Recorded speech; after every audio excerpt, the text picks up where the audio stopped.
Boa tarde, pessoal. Hoje nós vamos falar um pouco sobre a polarização da luz e alguns experimentos que nós fizemos no laboratório. Então, antes de começar com os experimentos, vou começar com uma introdução teórica para que facilite o entendimento. Então, a polarização da luz refere-se à orientação das oscilações do campo elétrico de uma onda luminosa em relação à direção de sua propagação. A luz natural é composta por ondas eletromagnéticas que oscilam em múltiplas direções perpendiculares ao trajeto da onda. Quando a luz é polarizada, essas oscilações são limitadas a uma direção específica. A polarização pode ocorrer em diversas maneiras, como por exemplo refração, dispersão ou por meio de dispositivos com filtros polarizadores. Esse fenômeno tem aplicações práticas em áreas como óculos de sol, para reduzir reflexos, telas de dispositivos eletrônicos, fotografia, comunicações óticas e no estudo das propriedades de materiais. Bom, para iniciar, nesse laboratório nós usamos um laser René, alguns suportes giratórios com filtros polarizadores, uma placa de vidro com fitas adesivas, uma fonte de luz policromática e alguns outros filtros polarizadores. Então, o experimento começou fora do laboratório, onde nós selecionamos um filtro polarizador e olhamos ao redor no ambiente. E tentamos identificar o que acontecia com a luz quando nós giramos aquele polarizador. E dependendo da orientação, a quantidade de luz que era passada, né, a intensidade de luz diminuía.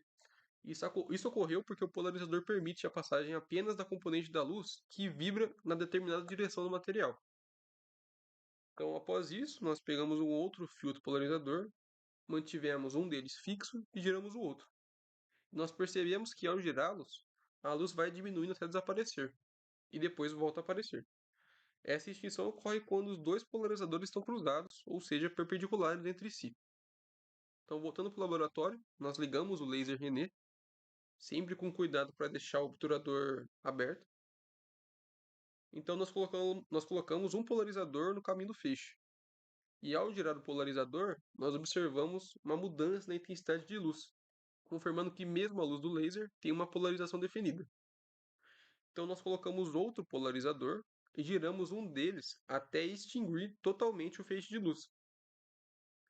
Nós vimos que a extinção ocorre sempre que os eixos polarizadores estão cruzados ou perpendiculares. Agora, com o feixe extinto definitivamente, nós colocamos um terceiro polarizador entre os dois. Então a luz reapareceu. Isso aconteceu porque o terceiro polarizador inserido, no meio dos dois, altera a direção de polarização, permitindo que a luz passe.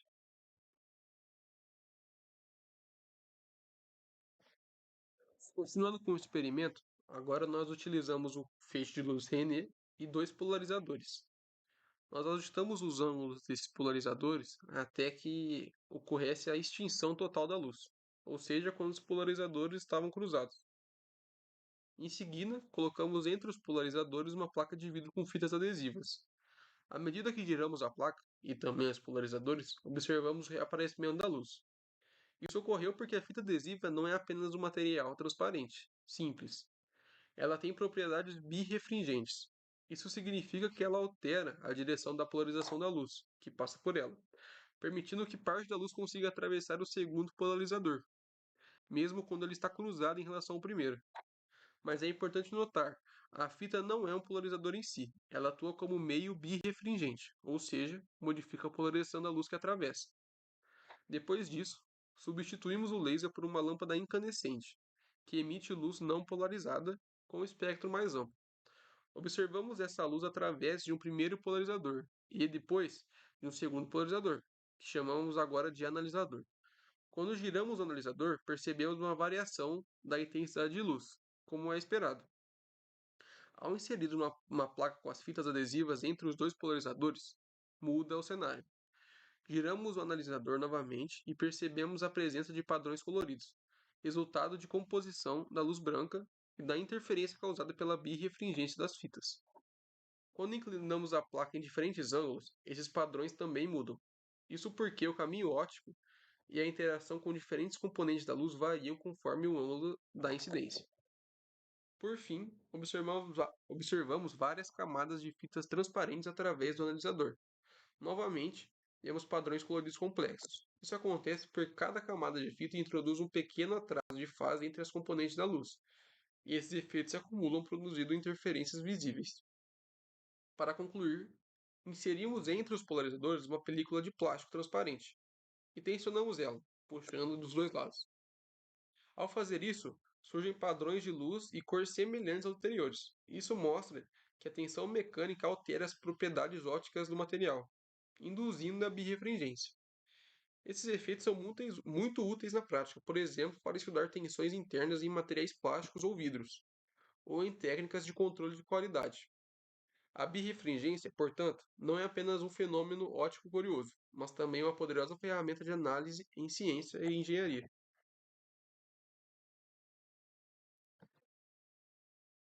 Com o último experimento, nós projetamos o feixe do laser René sobre uma placa de acrílico, de forma que ele se refletisse sobre um anteparo. Entre o feixe refletido e o anteparo, nós posicionamos um filtro polarizador. Nosso objetivo inicial é tentar extinguir o feixe refletido, ou seja, encontrar uma orientação do polarizador que bloqueie completamente a luz refletiva. Para isso, variamos o ângulo de incidência do laser sobre a placa. À medida que esse ângulo muda, a intensidade da luz refletida também se altera, quando vista através do polarizador. Em um certo ângulo específico, observamos o máximo de extinção do feixe refletido. Isso é o ponto em que a luz refletida está completamente polarizada, ou seja, o feixe refletido está vibrando em uma direção bem definida, perpendicular ao plano de incidência.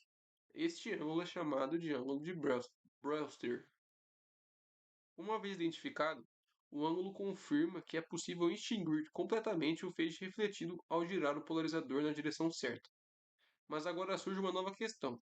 É possível também extinguir o feixe refratado, utilizando o mesmo polarizador?